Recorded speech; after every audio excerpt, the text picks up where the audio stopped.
உலகெங்கிலும் நடக்கும் முக்கிய நிகழ்வுகளை குறுஞ்செய்தி வடிவத்தில் தெரிந்து கொள்ள ஆதன் செயலியை டவுன்லோட் செய்யுங்கள். ஆதன் செயலியை டவுன்லோட் செய்ய டிஸ்கிரிப்ஷனில் உள்ள லிங்கை கிளிக் செய்யவும்.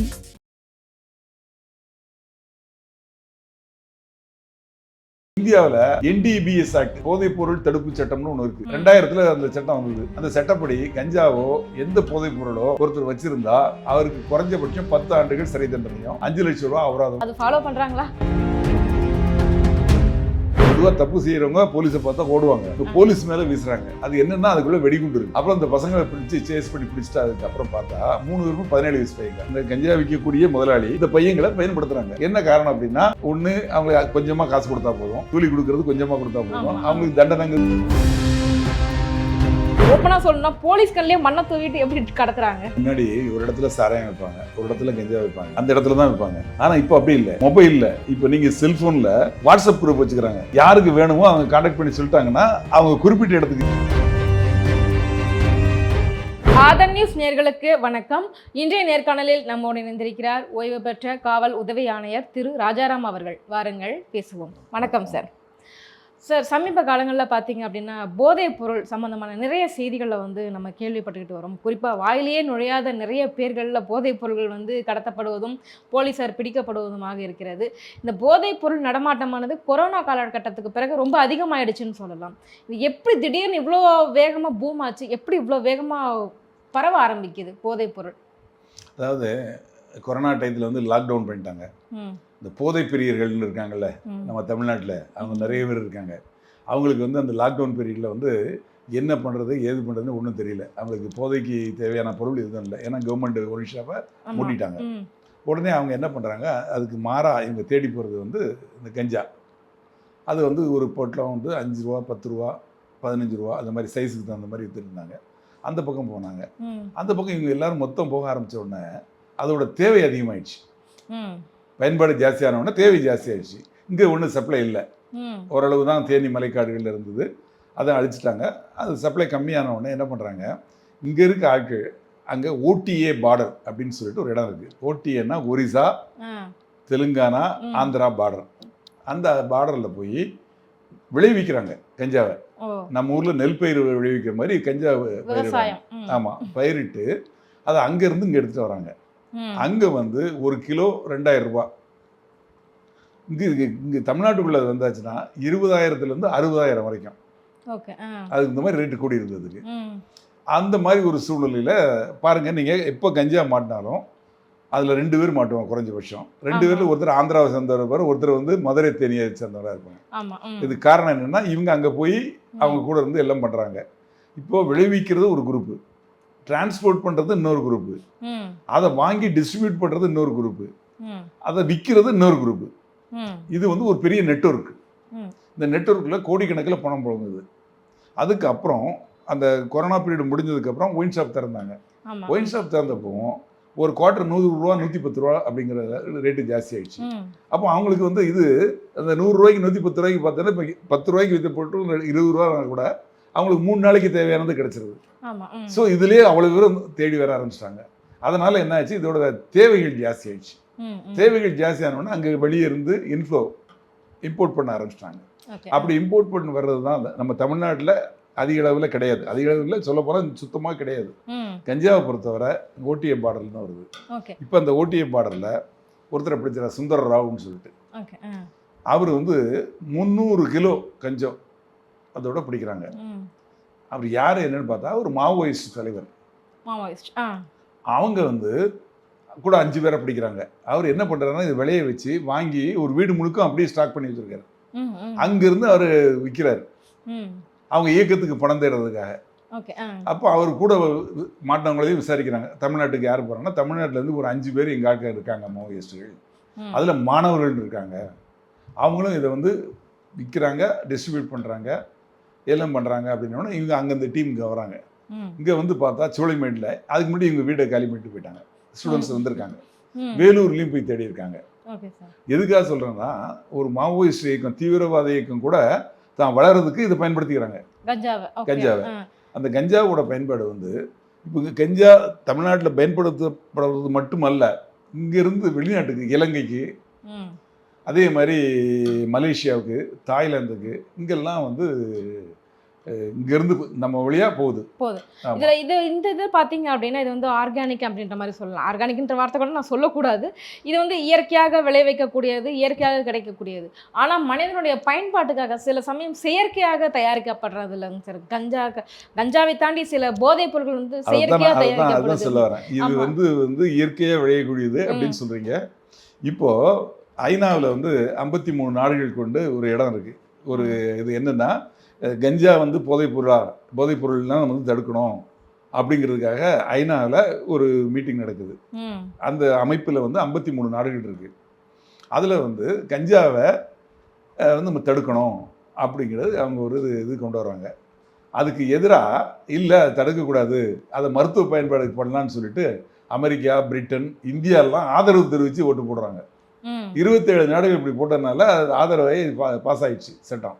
அதாவது உலக லெவலில் கஞ்சாவை வந்து ஒரு கொடூரமான போதைப் பொருள் கிடையாது, அதை வந்து நீங்கள் மருத்துவ குணங்களுக்கு பயன்படுத்திக்கலாம் அப்படிங்கிற மாதிரி ஐநா சபையில் இந்தியா ஓட்டு போட்டிருக்கு. ஆனால் இந்தியாவில் NDBS ஆக்ட், போதைப் பொருள் தடுப்பு சட்டம்னு ஒன்று இருக்குது. அது இன்னைக்கு அமலில் இருக்குது. 2000 அந்த சட்டம் வந்தது. அந்த சட்டப்படி கஞ்சாவோ எந்த போதைப் பொருளோ ஒருத்தர் வச்சிருந்தா அவருக்கு குறைஞ்சபட்சம் 10 ஆண்டுகள் சிறை தண்டனையும் 5 லட்சம் ரூபா அபராதம் கொடுக்கலாம், விதிக்கலாம் அப்படின்னு அந்த சட்டம் இருக்கு. இன்னைக்கு அமல்ல இருக்கு. ஆமா, அந்த சட்டத்துல அது ஃபாலோ பண்றாங்களா? இருக்கு. அதுல இப்போ ஒரு சின்ன வேரியேஷன் என்ன வந்திருக்குன்னா, ஒருத்தர் வந்து மருத்துவ பயன்பாட்டுக்காக 10 கிராம் கஞ்சா வச்சுக்கலாம் தனிப்பட்ட முறையில் வச்சிருந்தா தப்பு இல்லையா? அதே மாதிரி 1 கிலோ வச்சிருந்தா அதுக்கு அந்த மாதிரி ஃபைன், 10 கிலோ வச்சிருந்தா அதுக்கு இந்த மாதிரி ஃபைன், 100 கிலோ வச்சிருந்தா அது மாதிரி ஃபைன். தப்புன்னா எல்லாமே தப்பு தானே. அதுல என்ன கொஞ்சம் இருந்தானே நிறைய இருந்தானே. சட்டத்தை பாருங்க எப்படிலாம். அதாவது இந்த சட்டம் இந்தியாவில், தமிழ்நாட்டில் இப்போ அதான் அமல்படுத்திட்டு இருக்காங்க. கொஞ்சம் ஒரு விஷயத்த கொஞ்சம் முன்னோக்கி போய் பாருங்க. சிங்கப்பூர்ல ஒரு தமிழர், அவருக்கும் அந்த கஞ்சா தொடர்புக்கும் இந்த போதைப் பொருளுக்கு கடத்தலுக்கும் சம்மந்தம் கிடையாது. வேற யாரோ ஒருத்தர் வந்து அவர்கிட்ட இதை கொடுத்து கொஞ்ச நேரம் பார்த்துங்கன்னு கொடுத்துட்டு போறாரு. அதை இவர் வச்சிருக்கையில போலீஸ் பிடிச்சிடுறாங்க. அந்த ஊருப்படி போதைப் பொருள் வச்சிருந்தா அவருக்கு மரண தண்டனை. அந்த நீதிமன்றம் மரண தண்டனை விதிச்சிருச்சு. அதை நிறைவேற்றக்கூடாது, கொஞ்சம் கன்சிடர் பண்ணுங்க, ஏன்னா அவர் வந்து செல்லர் கிடையாது, அவருக்கு நாலேஜ் வைக்கல அப்படின்னு நம்ம இந்தியன் கவர்மெண்ட் சிங்கப்பூர் கவர்மெண்ட்ட கேட்டுக்கிட்டாங்க. கேட்டுக்கிட்டோம், அவங்க வந்து விடலை, அவரை தூக்கில் போட்டு தூக்கு தண்டனையை நிறைவேற்றிட்டாங்க. இது நீங்க உங்களுக்கு தெரிஞ்சிருக்கும். அப்போ அந்த நாட்டில் வந்து சட்டம் இவ்வளவு கடுமையா இருக்கு. நம்ம நாட்டில் வந்து எவ்வளவு ஈஸியா இருக்குங்கிறதுக்கு இன்னொரு உதாரணம் சொல்றேன். இந்த சட்டத்துல சட்டமே கடுமையா கொண்டு வந்தா சொல்லப்பட்ட சட்டம் இன்னைக்கு வந்து இப்படி வந்து 10 கிராம் வச்சுக்கலாம், எவ்வளவு வச்சிருக்கீங்களோ அதுக்கு மாதிரி தண்டனை அப்படிங்கிற மாதிரி இருக்கு. இது போக இதுல சில ஓட்டைகள் இருக்கு, அதை சொல்றேன். ஃபர்ஸ்ட், ஒரு குறிப்பிட்ட டயத்துக்குள்ள இந்த கேஸ்ல சார்ஜ் ஷீட் போடணும். ஒரு அக்யூஸ்டை பிடிச்சி ரிமாண்ட் பண்ணிட்டீங்கன்னா சார்ஜ் ஷீட் குறிப்பிட்ட டேட்டு 180 டேஸ், 90 டேஸ் அப்படி ஒரு கணக்கு இருக்கு, அதுக்குள்ள போட்டாகணும்.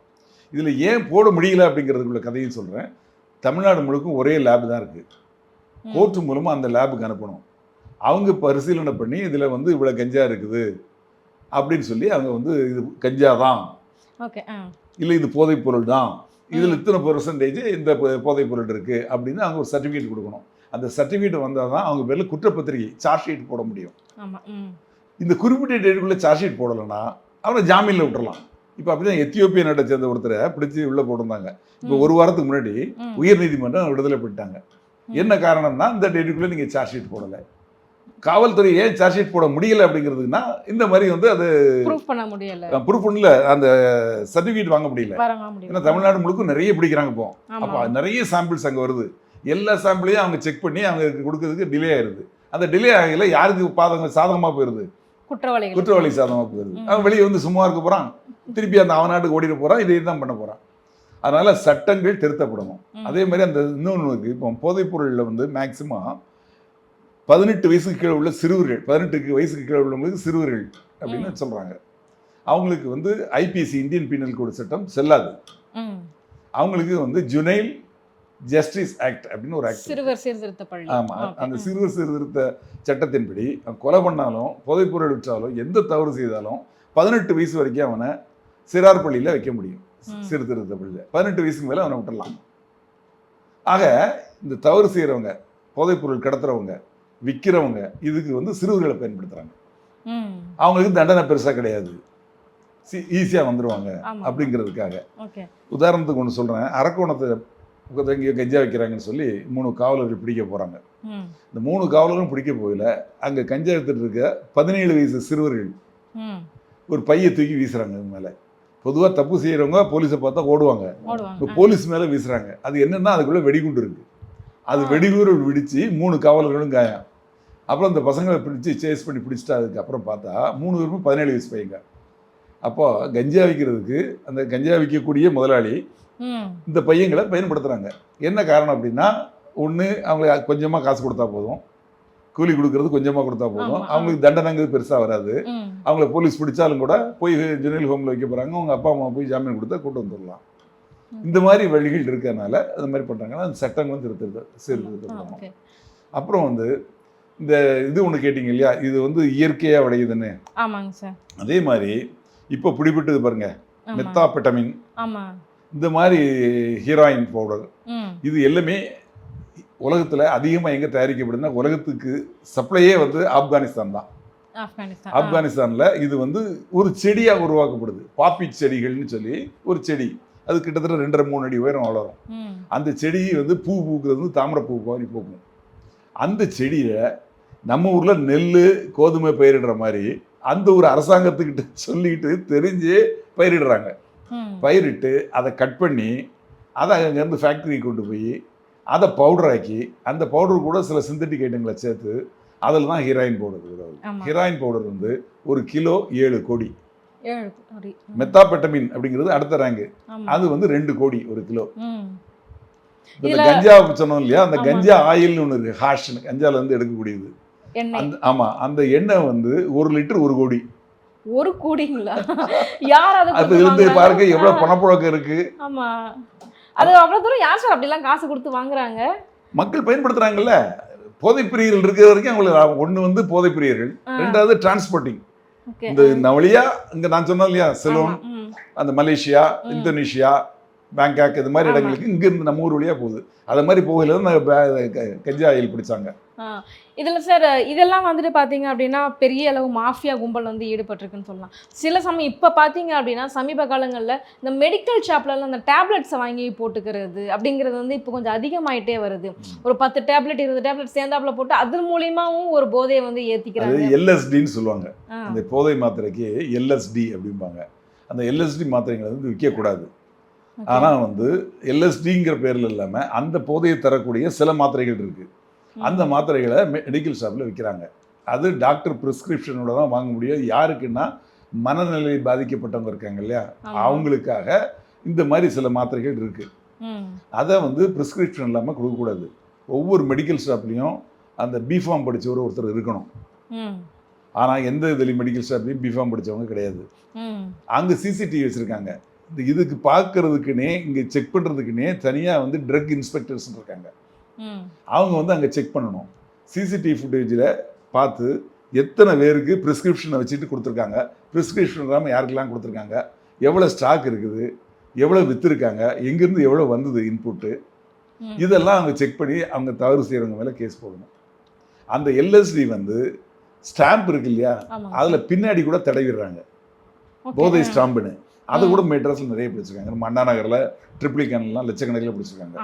அப்புறம் கஞ்சாவில் இருந்து சாக்லேட் தயாரிக்கிறாங்க, கஞ்சாவில் இருந்து அப்புறம் கேக்கு தயாரிக்கிறாங்க. எல்லாமே அதாவது இது இப்போ இந்த கஞ்சா சம்மந்தப்பட்டது நீங்கள் என்னோட செடியிலேருந்து நேரடியாக வந்தது ஆர்கானிக் அப்படிங்கிறீங்க. இப்போ இது மாதிரி சொன்னோம் பார்த்தீங்களா, அங்கேருந்து வரக்கூடிய பொருட்கள். இதில் வலி மாத்திரை ஒன்று இருக்குது. அந்த வலி மாத்திரை என்ன பண்ணுறாங்க இப்போ லேட்டஸ்டாக இளைஞர்கள் இந்த வலி மாத்திரையை கடையில் வாங்கிட்டு அதை பவுடராக்கி அதை சிரிஞ்சில் ஏற்றி தண்ணியோடு கலந்து சிரிஞ்சில் ஏற்றி அப்படி நரம்பில் ஏற்றிக்கிறாங்க. நரம்பில் ஏற்றினோடனே அவங்களுக்கு போதையாக இருக்குது. அப்படியெல்லாம் போதை கேட்குது. அதில் என்ன ஆச்சு, அதிகமாக ஏற்றி ஒரு பையன் இறந்தே போயிட்டான். எங்கே நம்ம புளியந்தோப்பில் அங்கே எஃப்ஐஆர் போட்டு அரெஸ்ட் பண்ணி அந்த பாடியை இது பண்ணி போஸ்ட்மார்ட்டம் பண்ணி இது பண்ணியிருக்காங்க. அதை எந்த கடையில் வித்தான்னு சொல்லி இந்த கடைக்காரங்கள்லாம் பிடிச்சி விசாரிச்சிருக்காங்க. இல்லை சார், இப்போ எப்படின்னா இந்த மாத்திரை வாங்கணும், இதை பொடி பண்ணணும், சிரிஞ்சில் ஏற்றணும், இதெல்லாம் எப்படி இவங்களே அவங்களுக்கு அதான் தெரியுது. அதான் அவங்களுக்கு கண்டுபிடிக்கிறாங்க. இது ஒரு இன்னொரு விஷயம். இப்போ அதாவது 23வது வருஷத்தில் லாஸ்ட்டில் நடந்தது. அந்த இது இருக்குது பாருங்க, நம்ம காசி தியேட்டர், அதுக்கு பின்புறம் அந்த ஏரியாவில் 2 பேர் சேர்ந்து ஃப்ரெண்ட்ஸு, கண்ணபிரான் சரவணன் நினைக்கிற பேர். அவங்க 2 பேரும் சேர்ந்து போதை மாத்திரைகள் விற்கிறாங்க. இதில் விற்கிறதுல ஒருத்தருக்கு ஒருத்தர் பணம் கொடுக்கல, 2 சண்டை போட்டு பிரிஞ்சிடுறாங்க. சரவணன் தனியாக பண்ணுறாரு, கண்ணபிரான் தனியாக அவர்லேருந்து பிரிஞ்சு வந்து பண்ணுறாரு. இப்போ 2 பேரும் பண்ணுறப்போ அந்த தொழில் போட்டி ஆயிடுது. உடனே என்ன பண்ணுறாரு, இவர் இந்த சரவணன்கிறவர் தான் ஃப்ரெண்டு டேவிட்டை கூப்பிட்டு போய் கண்ணபிரானை போட்டு தள்ளிடலான்னு போகிறாரு. அந்த இடத்துல கண்ணபிரானில் அவரோட சொந்தக்கார பையன் அஜித்னு ஒரு பையன், அவன் வந்து +2 படிக்கிறான். அந்த பையன் இருக்கிறான். அவனும் வந்து அவங்க கூட சேர்ந்து பவுடர் வைக்கிறான். அந்த போதை மாத்திரை எடுத்து தான், இதெல்லாம் பத்திரிகையில் படித்தது தான் நான் சொல்கிறேன். உடனே அந்த பையனை கூட்டு போகிறாங்க, வாழான்னு கூட்டு போய் அவனுக்கு போதை மாத்திரை கொடுத்து ஃபுல்லாக போதையானதுக்கப்புறம் அவனை வந்து அசால்ட் பண்ண ஆரம்பிக்கிறாங்க. அவன் பயந்து ஓடுறான், விரட்டி அவனை வெட்டி கொண்டுறாங்க. அதில் வந்து அந்த சரவணன் எஸ்கேப் ஆயிட்டார். இந்த டேவிடுங்கிறவங்க மட்டும் அரெஸ்ட் பண்ணியிருக்காங்க. +2 படிக்கக்கூடிய மாணவன் இதில் ஈடுபட்டு கொலை செய்யப்பட்டிருக்கான். இது சென்னை மாநகரத்தில். எதுக்காகனா குழந்தைகள் எவ்வளோ கெட்டு போயிட்டு இருக்காங்கிறதுக்கு ஒரு உதாரணம். இன்னொன்று கூல் லிப் அப்படின்னு ஒன்று வைக்கிறாங்க. அந்த கூல் லிப் அப்படின்னா அந்த உதட்டுக்கும் பல்லுக்கும் இடையில ஒரு சின்ன பாக்கெட் மாதிரி இருக்கும். அந்த பாக்கெட்டை அது 2க்கு இடையில வச்சு கொஞ்சம் நேரம் இருந்தோம்னா அந்த உமிழ்நீர் அதில் பட்டு அந்த உமிழ்நீரில் இருந்து அந்த பாக்கெட்டில் இருக்கக்கூடிய அந்த போதை வஸ்து சேர்ந்து கொஞ்ச நேரத்தில் எனக்கு போதை ஆயிடும். இது ஸ்கூலில் விற்கிறாங்க அப்படின்னு சொல்லிட்டு கவர்மெண்ட்லேருந்து ஒரு ஆர்டரே போட்டிருக்காங்க. எல்லா HMக்கும் போய் பக்கத்தில் இருக்க ஸ்கூல் பக்கத்தில் இருக்க எல்லா கடைகளையும் செக் பண்ணுங்கள், ஸ்டூடெண்ட்ஸ் எல்லாத்தையும் செக் பண்ணுங்கள், அவங்க பல்ல இது மாதிரி கரை இருக்குதான்னு பாருங்கள், அப்படி விற்கிறதா பிடிச்சி போலீஸில் ஹேண்ட் ஓவர் பண்ணுங்கள் அப்படின்னு சொல்லி கவர்மெண்ட்டே ஆர்டர் போட்டிருக்காங்க. இந்த போதைப் பொருளை தடுக்கிறதுக்கு அரசாங்கம் முயற்சி பண்ணுறாங்க, இல்லைன்னு சொல்ல முடியாது. அதாவது நம்ம தமிழ்நாட்டை பொறுத்தவரைக்க ஒரு எஸ்பி தலைமையில் ஒரு இந்த போதைப்பொருள் தடுப்பு பிரிவு இருக்குது. அவருக்கு கீழே 32 மாவட்டங்கள் முன்னாடி இருந்தது. அதில் வந்து ஒவ்வொரு மாவட்டத்துக்கும் ஒரு இன்ஸ்பெக்டர், ஒரு 6 PC இருந்தாங்க. இவங்களால தடுக்க முடியல, இந்த இன்ஃப்ளோ ஜாஸ்தி ஆயிடுச்சு அப்படிங்கிறப்போ மதுவிலக்கு அமல் பிரிவுன்னு ஒன்று இருக்குது. அது ஒரு ADGP தலைமையில் இருக்குது. அதையும் இதையும் மெர்ஜ் பண்ணிட்டாங்க. அதுக்கு வந்து ஒரு டிஸ்ட்ரிக்ட்டுக்கு 3 யூனிட் இருக்குது. ஒரு யூனிட்டுக்கு ஒரு inspector, 2 SI, 2 head constable, 10 PC இருப்பாங்க. அவங்களும் இவங்களும் சேர்ந்து இப்போ தடுக்கிறாங்க, நிறைய பிடிக்கிறாங்க. ஆனாலும் கூட முழுமையாக தடுக்கப்படலை. இல்லை கியூ பிரான்ச்னு ஒரு டிபார்ட்மெண்ட் வருது சார், அவங்களுடைய ஒர்க் என்ன சார்? கியூ பிரான்ச்சுக்கு வந்து தீவிரவாத தடுப்பு பிரிவுமா. தீவிரவாதிகள் இருக்காங்கல்ல, வெளிநாட்டில் உள்ள தீவிரவாதிகள் இங்கே உள்ளே பூந்துடுறாங்க, அவங்களுக்கு சப்போர்ட்டாக இருக்கிறாங்க இல்லையா, அந்த ஆட்களை வந்து வாட்ச் பண்ணுவாங்க. அவங்க அந்த தீவிரவாதி அமைப்புகளுக்கும் இந்த கஞ்சா கடத்தலுக்கு நெருங்கிய தொடர்பு இருக்கும்ல? இருக்கு. இப்போ நான் ஒன்று சொன்னேன் இல்லையா உங்களுக்கு, அதே மாதிரி இன்னொரு சம்பவமும் சொல்கிறேன் கேளுங்க. இது 2 ஆண்டுகளுக்கு முன்னாடி நடந்தது. அதாவது போட்டு மூலமாக ட்ரிவாண்ட்ரம், திருவனந்தபுரம், கேரளா பார்டரில் விழிஞ்சம் துறைமுகம் பக்கத்தில், அந்த கடற்கரை பக்கத்தில் போட்டு மூலமாக போதைப் பொருள்லாம் கடத்திட்டு வராங்க அப்படின்னு தகவல் கிடச்சி நம்ம கடலோர காவல் படை அவங்க வந்து அங்கே அலர்ட்டாக இருந்து செக் பண்ணுறாங்க அந்த பக்கம் வரக்கூடிய போட்டெல்லாம். அப்போ ஒரு 3 போட்டை பிடிக்கிறாங்க.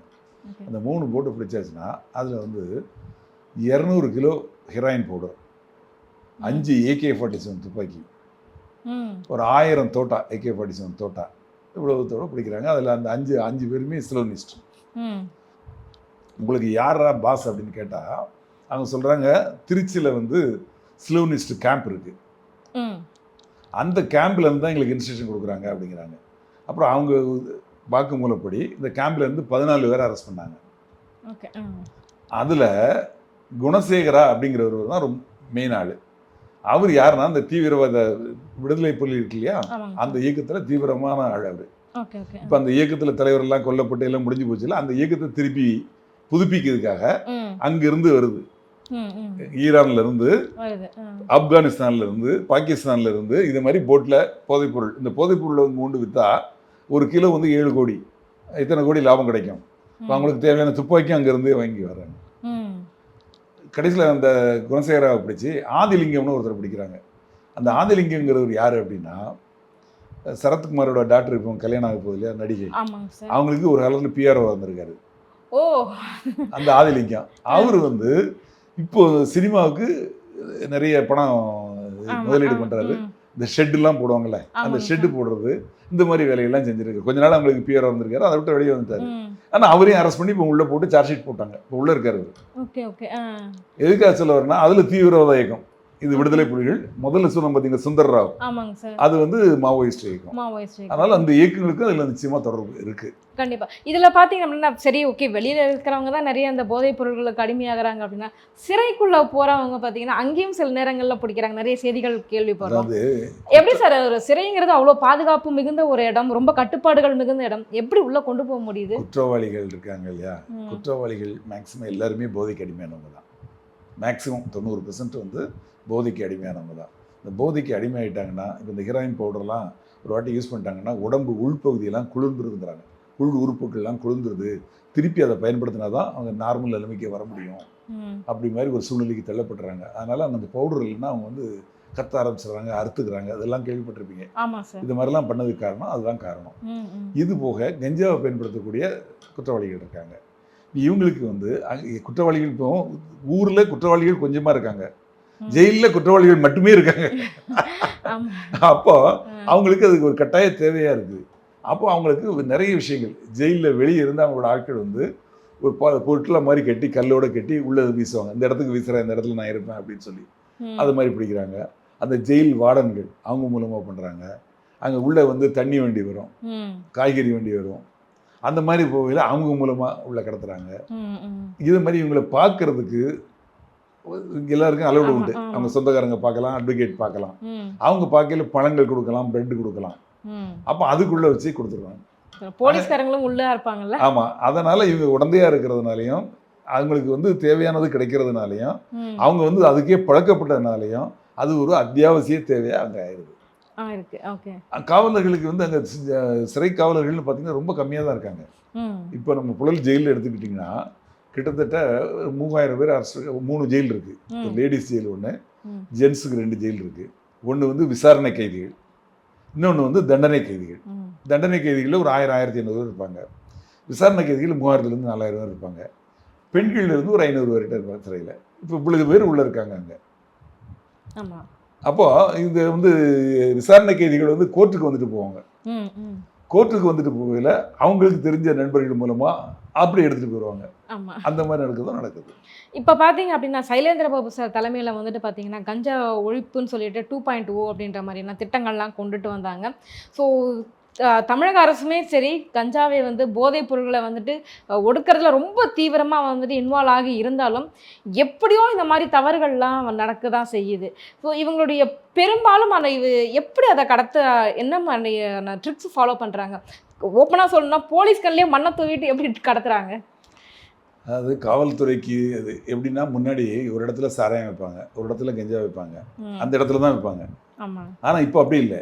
மொபைலில் இப்போ நீங்கள் செல்ஃபோனில் வாட்ஸ்அப் குரூப் வச்சுக்கிறாங்க.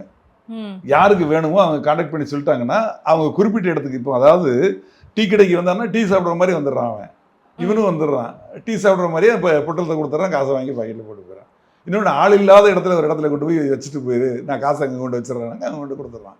இப்போ இதெல்லாம் கண்டுபிடிக்கிறதுக்கு காவல்துறைக்கு கொஞ்சம் லேட் ஆகும். ஒரே இடத்துல விற்கிறாங்க அப்படின்னா அந்த பிரச்சனை, ஒரே குரூப் விற்கிறாங்கன்னா பரவாயில்ல. இப்போ வந்து எல்லாம் பிரிவாக பண்ணி, அதாவது லேட்டஸ்ட் மெத்தட் என்னென்ன உண்டோ அவ்வளோ கண்டுபிடிக்கிறாங்க, கண்டுபிடிச்சி பண்ணுறாங்க. ஆனால் காவல்துறைக்கு தெரியலை அப்படின்னு என்னால் சொல்ல முடியாது. நிச்சயமாக தெரியும். தொடர்ந்து செய்கிறாங்கன்னா தெரியும். ஒரு நாள் பண்ணாங்கன்னா தெரியாது, தொடர்ந்து செய்கிறாங்கன்னா நிச்சயம் காவல்துறையோட நாலேஜுக்கு போகும். காவல்துறையிலே சில சம்பந்தப்பட்டிருக்காங்க அப்படின்னு சொல்லி 3 ஏசி 30 காவல் அதிகாரிகள் அவங்களே மாற்றிருக்காங்க வேறு இடத்துக்கு, எங்கள் சென்னையில் அது மாதிரி நடவடிக்கை எடுத்திருக்காங்க. அப்போ அவங்க வந்து அரசாங்கமே ஒத்துக்குது சம்மந்தப்பட்டிருக்காங்கன்னு. என்ன கேட்டால் அவங்க மேலே இருந்து மாற்றக்கூடாது, இந்த விற்கிறவங்க கூட சேர்த்து அவங்களே ரிமாண்ட் பண்ணணும். அதை மாதிரி போட்டு அவங்க ஜெயிலுக்கு போனால் தான் ஒரு பயம் இருக்கும். ஒரு சின்ன உதாரணம் சொல்கிறேன் கேளுங்க. இப்போ சமீபத்தில் ஒரு வெஹிக்கிள் செக் பண்ணுறாங்க எங்கள் கோயில்பட்டி பக்கத்தில். கோயில்பட்டியிலேருந்து டுவர்ட்ஸ் அது தூத்துக்குடியை நோக்கி போகக்கூடிய ஹை ரோடு செக் பண்ணையில் ஒரு லாரி வருது. அந்த லாரியை செக் பண்ணுறாங்க. அது கண்டெய்னர் லாரி, மினி கண்டெய்னர். அந்த கண்டெய்னரை ஓப்பன் பண்ணி பார்த்தா காலியாக இருக்க ஒன்றும் இல்லை. அப்புறம் உள்ள ஆள் ஏறி பார்த்தா அந்த கண்டெய்னருக்குள்ளே ஒரு சின்ன ஒரு ரூம் மாதிரி இருக்குது, அதை க்ளோஸ் பண்ணி வச்சுருக்காங்க. அதை ஓப்பன் பண்ணி பார்த்தா உள்ள 600 கிலோ கஞ்சா இருக்குது.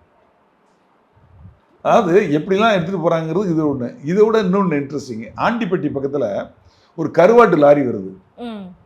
கருவாட்டு லாரியில் அந்த நாற்று அடிக்கும். அப்போ வந்து போலீஸார் வந்து அதை செக் பண்ணி பார்க்குறாங்க. பார்த்தா 2000 கிலோ கஞ்சா உள்ளே இருக்குது, கருவாடு கூட உள்ள. ஆந்திராவிலேருந்து வருது. ஆந்திராவிலேருந்து மெயின் ரோடுகளில் வந்தால் எங்கெல்லாம் செக் போஸ்ட் இருக்குன்னு சொல்லிட்டு போலீஸார் கண்ணில் மண்ணை தூவிட்டு எப்படி வராங்க பாருங்கள். தேனி மலைக்காடுகள் போய் அப்படியே வந்து ஆண்டிப்பட்டி வழியாக வராங்க.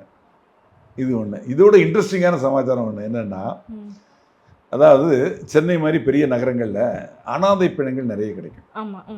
அதாவது நிறைய பேர் அவங்களுக்கு சொந்தக்காரங்க இல்லாமல் அனாதையாக ரோட்டில் இறந்து கிடப்பாங்க. சிலர் வந்து முடியாத நிலைமையில் இருப்பாங்க. அவங்களை ஹாஸ்பிட்டல் அட்மிட் பண்ணிடுவாங்க. யாருமே வந்து அந்த பாடியை இறந்து போயிடுவாங்க. பாடியை வாங்கிறதுக்கு ஆள் இருக்காது. இது மாதிரி வந்து அரசு மருத்துவமனை சவக்கிடங்களில் வந்து குறைஞ்சபட்சம் 20லேருந்து 50 பாடிகள் இருக்கும் எப்போதுமே. அது அந்தந்த காவல்துறை மூலமாக ஒரு 174 கேஸ் போட்டு அந்த கிரைம் நம்பரில் தான் அந்த பாடியை வச்சுருப்பாங்க. ரொம்ப நாள் அங்கே பாடி வைக்க முடியாது, கெட்டு போயிடும். ரெண்டாவது அடுத்த வரக்கூடிய ஃப்ரெஷ்ஷாக வரக்கூடிய பாடியும் வைக்க முடியாது. அதனால் அந்த மருத்துவமனையிலேருந்து காவல்துறை அதிகாரிகளுக்கு ப்ரெஷர் கொடுத்து அதுக்கு எடுக்க சொல்லுவாங்க. இவங்களும் காவல்துறையிலேருந்து தேடி பார்ப்பாங்க, சொந்தக்காரங்க யார் என்னென்னு விசாரித்து பார்ப்பாங்க. அதுக்கும் பண்ண முடியாத சூழ்நிலை இருக்கும். இப்போ அந்த பாடியை வந்து எடுத்துகிட்டு போய் அதுக்கு கிரிமினேஷன் பண்ணணும். அதுக்கு சில சார்ஜஸ் ஆகும். சிலவங்க வந்து ஊர் தெரியும், அட்ரஸ் தெரியும், ஆனால் எடுத்துகிட்டு போகிறதுக்கு ஆள் இருக்காது. அந்த மாதிரி இதில் வந்து தன்னார்வ தொண்டு நிறுவனங்கள் அவங்க வந்து இது மாதிரி அமரர் ஊர்தியெல்லாம் வச்சுருப்பாங்க. அவங்க அரசில் பதிவு பண்ணியிருப்பாங்க. பதிவு பண்ணி அரசு மூலமாக ஆர்டர் வாங்கி இந்த மருத்துவமனைகளில் எல்லாத்துலேயும் வந்து அவங்களுக்கு இந்த மாதிரி பாடியை கொடுப்பாங்க. திருநெல்வேலி போகிறது, தூத்துக்குடி போகிறதுலாம் பாடி கொடுப்பாங்க. அதை எடுத்துகிட்டு போய் அவங்ககிட்ட கொடுத்துட்டு வந்துடுவாங்க. அந்த சொந்தக்காரங்க இருந்தாங்கன்னா அவங்கள்ட்ட ஒப்படைச்சிடுவாங்க. அப்படி போகிறப்போ அதுலேயும் போதைப்பொருள் கடத்தப்படுது அப்படின்னு தினமலர் பத்திரிகையில் வந்திருக்கு. அதை தான் நான் சொல்கிறேன். அது எப்படி கடத்தப்படுது அப்படின்னா, அந்த பாடியை இங்கே வந்து எடுத்துகிட்டு போகிறாங்க. அந்த வண்டியில் வந்து அந்த நிறுவனத்தை சேர்ந்த ஒருத்தரும் ஒரு டிரைவரும் இருப்பாங்க.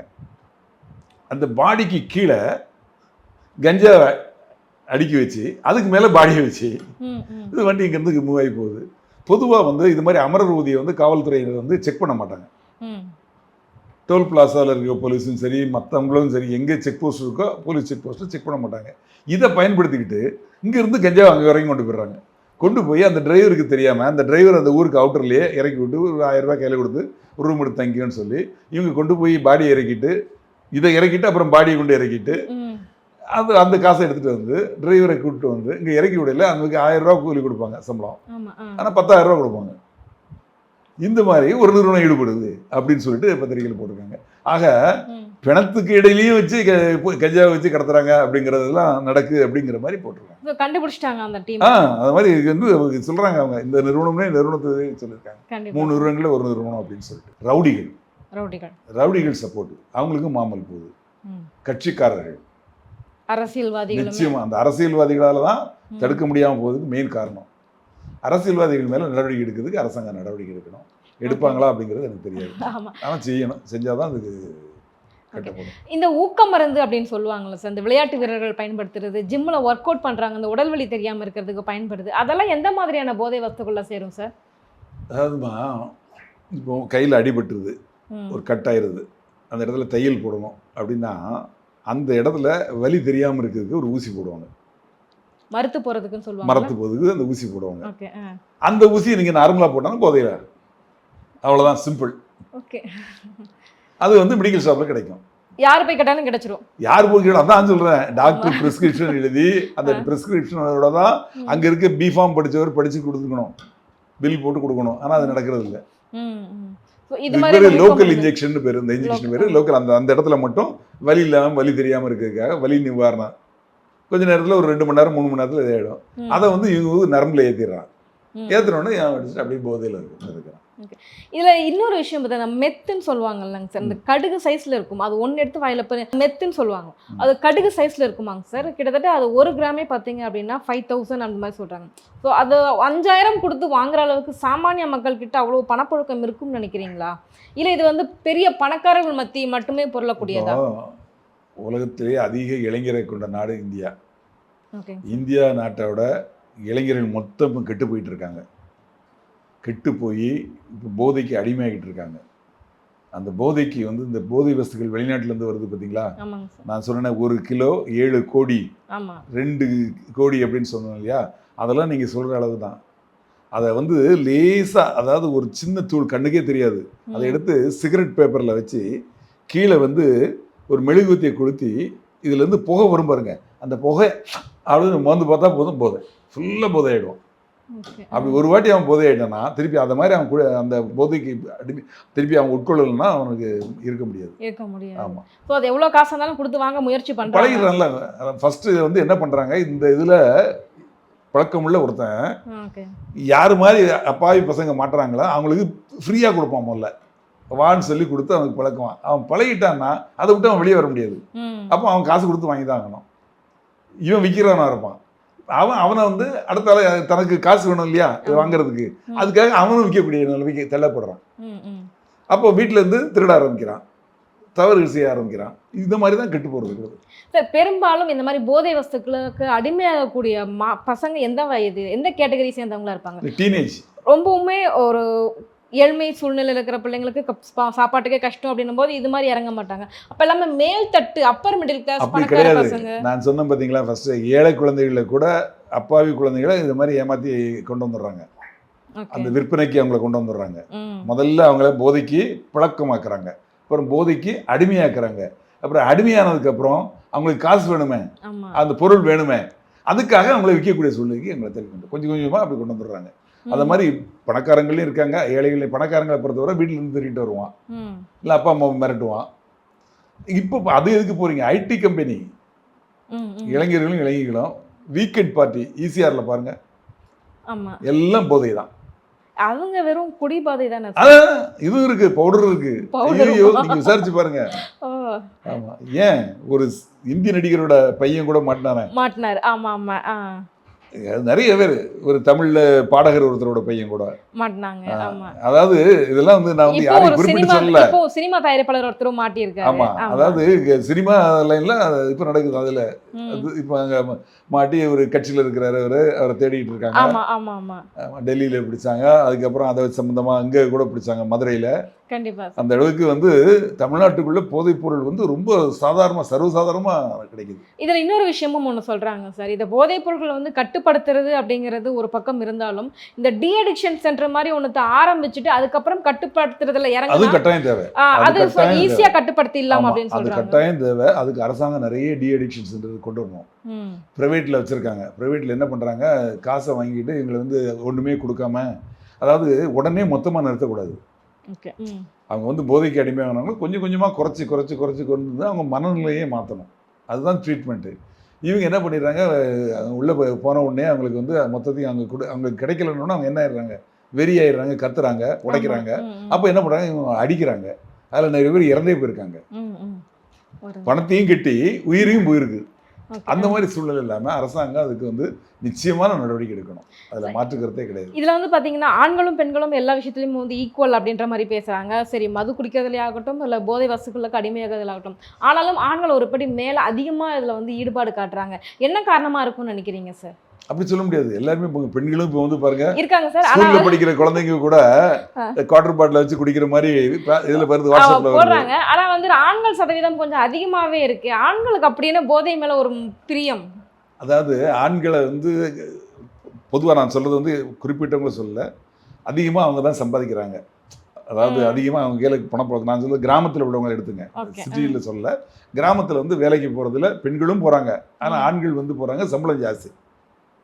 ஆண்கள் உடல் வாகை கொஞ்சம் உறுதியானது, அதனால் அவங்க கடுமையான வேலைகள் செய்கிறாங்க, அது மாதிரி அதிகமாக சம்பாதிக்கிறாங்க. இன்னும் சில பெண்கள் வந்து வீட்டிலே தான் இருக்காங்க. அப்போ வருமானங்கிறது ஆண்கள் மூலமாக தான். அந்த ஆண்கள் என்ன பண்ணுறாங்க, இந்த போதைக்கு அடிமையாகிறாங்க. அது வந்து போதைக்கு அடிமையாகி இப்போ நீங்கள் சொன்னீங்க அதிகமாக ஆண்கள் போதைக்கு அடிமையாகிறது காரணம் அதுதான் சார். பெரும்பாலும் இந்த மருத்துவ உலகத்தில் வந்து நீங்கள் சொன்ன மாதிரி வலி நிவாரணியாகவும் ஒரு ஊசிக்காகவும் வந்து சில போதை இது வந்து மருத்துவ உலகமே அங்கீகரித்து பயன்படுத்திக்கிட்டு இருக்காங்க. இது மாதிரி வேறு என்னென்ன பொருட்களை வந்துட்டு போதை வடிவிலான பொருட்களை மக்கள் இது மாதிரி ட்ரக் மாஃபியாஸ் வந்து யூஸ் பண்ணுறாங்க சார்? என்னென்ன மாதிரியான பொருட்கள்? அதாவது மியாவ் கேள்விப்பட்டிருக்கீங்களா? அது ஒரு ட்ரக்கு, அது ஒரு போதை பொருள். இது அந்த மியாங்கிறது மெட்ரோபைன் அப்படிங்கிறது அதோட பேர் வந்து மெபட்ரோன்ங்கிறது அதோட பேர். பூனேயில் வந்து ஒரு 700 கிலோ சீஸ் பண்ணுறாங்க. 5 பேரை அரெஸ்ட் பண்ணி 700 கிலோ சீஸ் பண்ணுறாங்க. அப்புறம் மீதி உங்களோட தொடர்புடையவங்க எங்கன்னு பார்த்தா டெல்லியில் ஒரு 400 கிலோ சீஸ் பண்ணுறாங்க. இதோட மொத்த மதிப்பு 2500 கோடி. அங்கே வந்து போதைப்பொருள் இது வந்து கடத்தல்காரர் யாரோ பாட்டில், அவருக்கு இதில் தொடர்பு இருக்குது அப்படின்னு சொல்கிறாங்க. இதுக்கு ஏன் அந்த பேர் மியாவ் மியாவ் அப்படின்னு வச்சாங்கன்னா மருத்துவர்கள் தான் அப்படி மியாவ் மியாவ்னு தான் சொல்லுவாங்க. ஏன் சொல்கிறாங்க அப்படின்னா இந்த போதைப் பொருளை உட்கொண்டா ரொம்ப சந்தோஷமான ஒரு மனநிலையில் இருக்கிறோம். உடலும் சந்தோஷமாக இருக்குமா, மனசும் சந்தோஷமாக இருக்குமா. இப்போ பூனை வந்து சந்தோஷம் ஆயிடுச்சுன்னா மியாவ் மியாவ்னு கத்தும் இல்லையா, அதை மாதிரி இவரும் அந்த போதைப் பொருளை இது பண்ணி இவரும் சந்தோஷமாக இருப்பான். அதனால இதுக்கு பேர் மியாவ் மியாவ் அப்படின்னு வச்சிருக்காங்க. ஆமா, அதுவும் வந்து ஒரு தான் கிட்டத்தட்ட அதோட மதிப்பே 2500 கோடி சொல்றாங்க. 2500 கோடி. அது இப்போ சமீபத்தில் தான் பிடிச்சிருக்காங்க. இது வெளிநாட்டுல இருந்து தான் உள்ள வந்திருக்கு. இது வந்து சிந்தட்டிக் ட்ரக்ஸ் எல்லாமே வெளிநாட்டுல இருந்து தான் வச்சாங்க. இது இந்தியாவுக்குள்ள எங்கேயும் உற்பத்தி பண்ணது இல்லை. அதே மாதிரி கஞ்சா அதுவும் வந்து வெளியே ஓடிஏ பார்டர் சொன்னோம் இல்லையா, அங்க இருந்து தான் வருது. ஸோ இதுவும் வந்து வெளிநாடுகள்ல இருந்து தான் வந்துட்டு இறக்குமதி செய்யப்படுது இல்லையா, மருத்துவ ரீதியாக. ஆமா, அது மட்டும் இல்ல, உள்ள கடத்தியை கொண்டு வராங்க. இப்போ ஒரு சின்ன உதாரணம் சொல்கிறேன். 30,000 கோடி மதிப்புள்ள ஹீரோயின் பவுடர் 2 வருஷத்துக்கு முன்னாடி அத்தானி துறைமுகத்தில் கண்டெய்னர் மூலம் வருது. கண்டெய்னர் நிறைய வருது. அதில் ஒரு கண்டெய்னரில் வச்சிருக்கக்கூடிய பொருட்களுக்கு இடையில வச்சுருக்காங்க 3000 கோடி மதிப்புள்ள ஹீரோயின் பவுடர். அதை பிடிச்சிடுறாங்க. மத்திய போதைப் பொருள் பிடிச்சிடுறாங்க. பிடிச்சி அந்த கன்சைன்மெண்ட் எங்கேருந்து வருதுன்னு பார்த்தா அது வந்து ஈரான்லேருந்து வரதா அட்ரஸ் போட்டிருக்கு. எங்கே போகுது அப்படின்னு பார்த்தா நியூ டெல்லியில் ஒரு அட்ரஸ். அந்த நியூ டெல்லி அட்ரஸை போட்டால் அந்த அங்கே இருக்கிறது வந்து ஒரு கிளை அலுவலகம் அப்படின்னு ஒரு போர்டு இருக்குது. அதோட மெயின் அலுவலகம் ரிஜிஸ்டர்ட் ஆஃபீஸ் எங்கே இருக்குன்னு பார்த்தா ஹைதராபாத். ஹைதராபாத்லேயும் போய் பார்க்குறாங்க. பார்த்தா அதுக்கு ஒரு டைரக்டர்ஸ் யாருன்னா ஹஸ்பண்ட் அண்ட் ஒய்ஃபு 2 பேரும் எங்கே இருந்தாங்கன்னா நம்ம பள்ளிக்கரணையில் சென்னையில். அவங்கள அரெஸ்ட் பண்ணி இப்போ உள்ளே இருக்காங்க. இப்போ பாருங்கள், போதைப் பொருள் எப்படி ஆப்கானிஸ்தானில் தயாரிக்கப்பட்டு ஈரானுக்கு போய் ஈரான்ல இருந்து கப்பல் மூலமா வருது. இப்போ ஒரு வாரத்துக்குள்ள காந்தி பிறந்த போர்பந்தர், அந்த போர்பந்தர் பக்கத்துல ஹைசியில பிடிச்சிருக்காங்க. 1100 கிலோ பிடிச்சிருக்காங்க அங்கேயே மெத்தாபெட்ரமின். இதே மாதிரி இதுல தான் வருது போட்ல. ஹைசியில பிடிச்சிருக்காங்க. எங்க கேள்விகளுக்கு ரொம்ப சிறப்பா பதில் சொன்னீங்க சார். நன்றி.